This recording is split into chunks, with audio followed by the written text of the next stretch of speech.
जो उनके साथ था, जो लास्ट तक जिसने साथ दिया, कहा जाता है ये उनकी। और इनका किस्सा, हम जहाँ मोहल्ला कब्रिस्तान से आए हैं वहाँ पे भी एक दादा पीर की कब्र है और कहा जाता है कि ये उनकी मुरीद थी, तो उनके साथ भी एक रिश्ता जुड़ा है। तो एक किस्से, उनके साथ भी कई सारे किस्से जुड़े हैं। और फिर हम अभी आगे जाएंगे रजिया बेगम गली में। कहा जाता है कि इस कब्र का रिश्ता उस गली से भी जुड़ा है। तो देखिए किस्सों के अंदर किस्से और किस्सों के अंदर किस्से, कैसे हैं ये किस्से। मजार से आगे बढ़कर हम जिस मोहल्ले में पहुंचे, उसकी इबारत और इमारत भी बड़ी दिलचस्प किस्से की नींव पर खड़ी है। और पुरानी दिल्ली की गलियों में घूमते हुए इस वक्त हम जहां पहुंचे हैं वो कहलाता है मोहल्ला कब्रिस्तान। नाम सुन के हमें भी थोड़ी हैरत हुई, लेकिन इस नाम के पीछे क्या किस्सा है हमें बताएंगे इरशाद।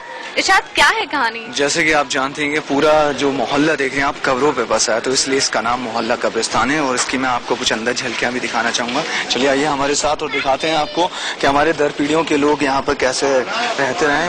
वो एरिया है जहाँ पर हम सब लोग, हमारे खानदान और दर पीढ़ियों के लोग इस मोहल्ले में हैं। आइए।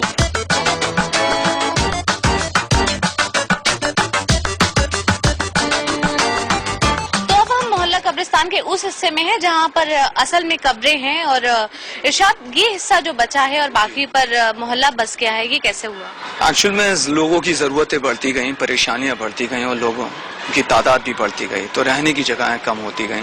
तो शायद ये एक हिस्सा है जो बचा रह गया है। लेकिन कुछ और जगहों पे भी हैं जहाँ पे बहुत सारी हमारे इस हिस्से में कब्रें बची हुई हैं। चाबुक बनाने वालों के नाम पर गली चाबुक सवार, कोल्हू के नाम पर गली तेलियां।